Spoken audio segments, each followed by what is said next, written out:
এতগুলো মেয়ের দণ্ডমুণ্ডের কর্তা তুমি, আর একটা সামান্য বাড়ির কাজ যে কাজটা যে কেউ করতে পারে সেটা তুমি পারো না এটা বললে আর যেই বিশ্বাস করুক আমি কিন্তু করব না মিনু। মিনু শোন মা, এখন থেকে বড় বৌমার কাছে সবকিছু শিখে নে। হ্যাঁ যাই বলো, মেয়ে যতই রাজকন্যা হোক না কেন, সংসার ধর্ম তো তাকে করতেই হবে, তাই না বল? ভূমি এবাড়ির বউ, ভূমিকে না ডাকলে তো ভূমি দুঃখ পাবে মনে। পা একটু দুঃখ পা, দুঃখ পেলে মনখানা নরম থাকবে, আর মনখানা নরম থাকলে অন্য লোকের ক্ষতি করার কথা ভাবতে পারবে না। আর তাছাড়া মিনুও তো দুদিন পরে এই বাড়ির বউ হবে, ওকেও তো সবকিছু শিখে পড়ে নিতে হবে নাকি? এই মেয়ে তো শোন, তোর এদিকে থাকার দরকার নেই, তুই যা শিখে ডেকে নিয়ে যা।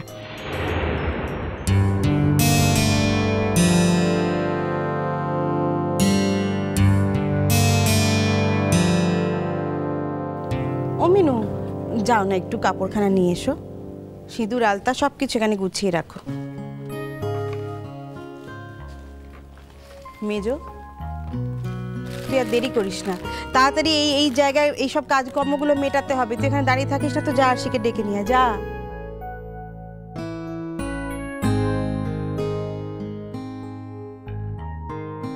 এসো,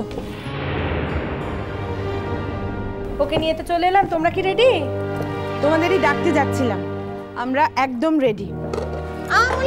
আমায় কেউ ডাকেই নেকো, দেখো আমাকে কেউ ডাকেই নেকো। ডাক ভাই, এই আমায় ডাকুনি কেন গো? হ্যাঁ, আমাকে কি কোনো প্রয়োজন নেই নাকি? কেন ডাকুনি বলো, কেন ডাকুনি?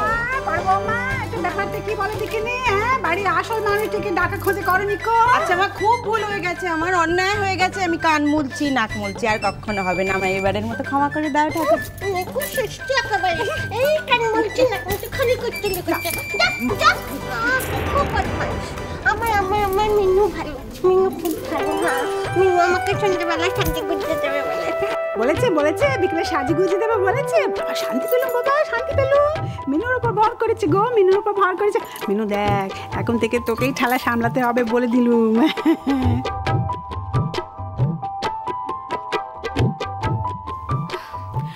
মেজো কাকিমা, আচ্ছা নীল কোথায় বলো তো? নীল এখনো রেডি হয়ে আসেনি। ভাত কাপড়টা দেবে কে বলো? লালকে সেই কখন বলেছি আমি। এই তো নীল, আমি তো আসছি নীলকে নিয়ে, একেবারে রেডি করিয়ে নিয়ে এসেছি। চল আয়। ও দাদু ভাই, হ্যাঁ এদিকটা না তাড়াতাড়ি সেরে নিলে ওদিকটা তো ঠিক সময় সারতে পারবি নি কো। হ্যাঁ দেখো, বউ তোমার পাতে ভাত দেবে, তারপর তাকে সাজানো হবে, আর কত লোকজন আসবে না, তারা তো বউকে দেখতে পারবি নি কো।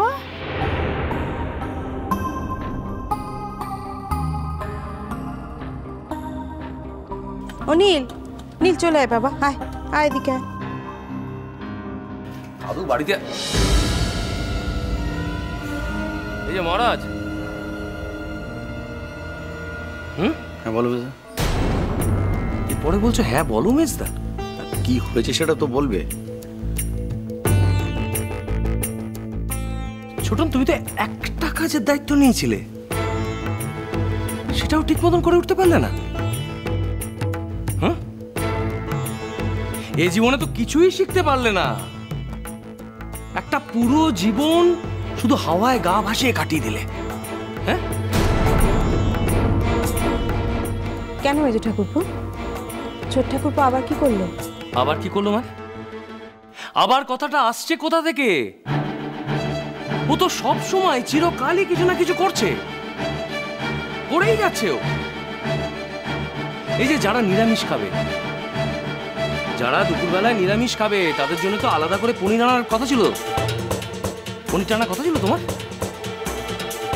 কি বলো, পনির আনার কথা ছিল তোমার? এখন বর্দা বলছে পনিরটা আনা হয়নি। তো এটা তো ক্যাটারারদের ডিপার্টমেন্ট নয়। যারা বিধবা তারা তো ক্যাটারারদের হাতেও খাবে না। এই যে এত এত করে আলাদা করে ঠাকুরের ব্যবস্থা করা হলো আলাদা রান্নার জন্য, সেটা কি তোমার গান্ডে পিণ্ডে তুমি গিলবে বলে?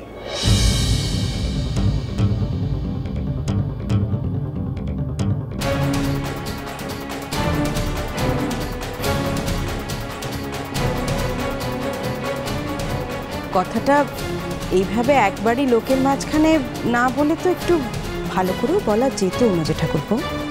আমি আমার ভাইয়ের সঙ্গে কিভাবে কথা বলবো না বলবো সেটা তো আমি তোমার কাছ থেকে শিখবো না বড় বৌদি?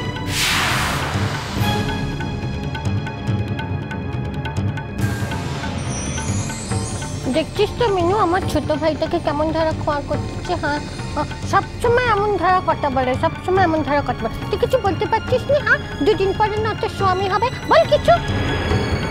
তুমি কি ভুলে গেছিলে ছোটকা? আর ছোটনের মন তো অন্য কোথাও বসছেই না।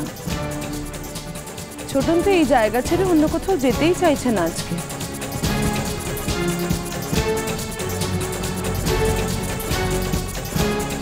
আহা, ওভাবে বলো না মেজো কাকিমা। বুড়ো বয়সের বউ বলে কথা, যদিও এখনো হয়নি। আর আদৌ ধোপে টিকবে কিনা তা অবশ্য জানি না।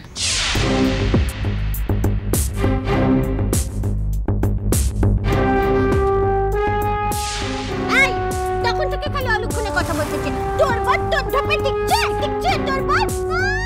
নিজের বাদ পাত্তা দেয় না, আবার ওকে কথা বলছে। চুপ কর।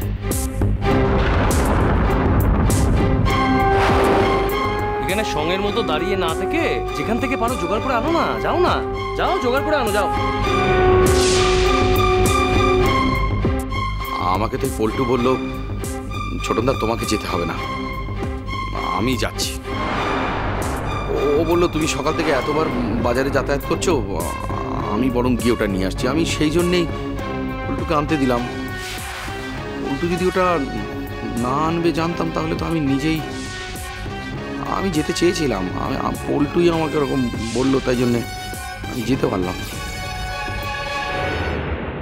আর তাছাড়া আমি তো ওই মাত্র আধ ঘন্টা আগে এসছি। আমি তো অনেকবার বাজার দোকান গেছি। আচ্ছা বড় বৌদি, তাই বলো তো আমি আধ ঘন্টা আগে এসছি না?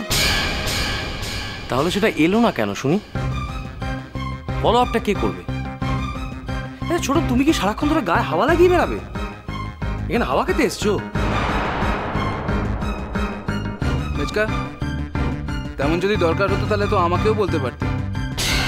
সব ব্যাপারে ছোটকার ওপর ডিপেন্ড কেন করো? মানুষ তো একটাই তো মানুষ। একা হাতে কত কি করবে, কত কি সামলাবে।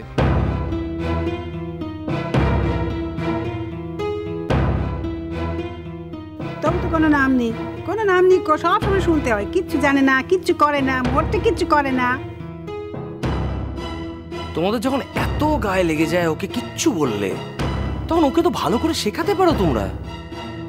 ছোটবেলা থেকে তো কিচ্ছু শেখাওনি, শুধু প্যাম্পার করে গেছো। সেই জন্য একটা গুড ফর নাথিং তৈরি হয়েছে।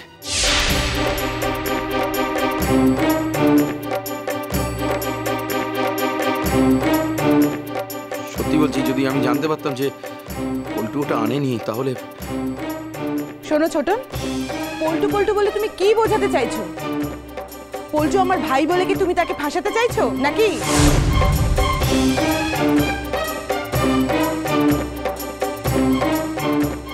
না মেজবৌদি, আমি কাউকে ফাঁসাতে চাইছি না। যা ঘটনা, যেটা সত্যি সেটাই বলার চেষ্টা করছি। পল্টু কি এবারই ছেলে? পল্টু কি তোমার মতো বেকার বাউন্ডুলে? তখন থেকে যে পল্টু পল্টু করে হেদিয়ে মরছো, সে তো কুটুম্বাড়ির ছেলে। পল্টু যেটা করেছে সেটাই তো অনেক। তুমি বা পল্টুর উপর ছেড়ে দেবে কেন? তুমি নিজে গিয়ে দেখবে না কেন কাজটা হয়েছে কিনা, জিনিসটা এসছে কিনা? আমি কোথায় তার উপরে ছাড়লাম? আমি তো যেতেই চাইছিলাম, সে বারণ করলো, তাই জন্য তো আমি যেতে পারলাম না। সত্যি এটা।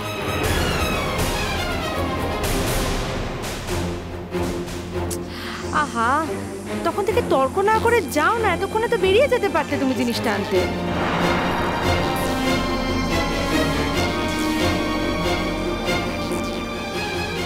যেতে তো পারতাম, পারিও। ওই জিনিসটা এত বেলায় আমি কোথা থেকে আনবো, কোথায় পাবো, সেটাই তো। আপনি খালি অদ্ভুত তো। প্রত্যেকটা লোকের প্রত্যেকটা কথার উত্তর দেওয়ার কোনো মানে আছে কি?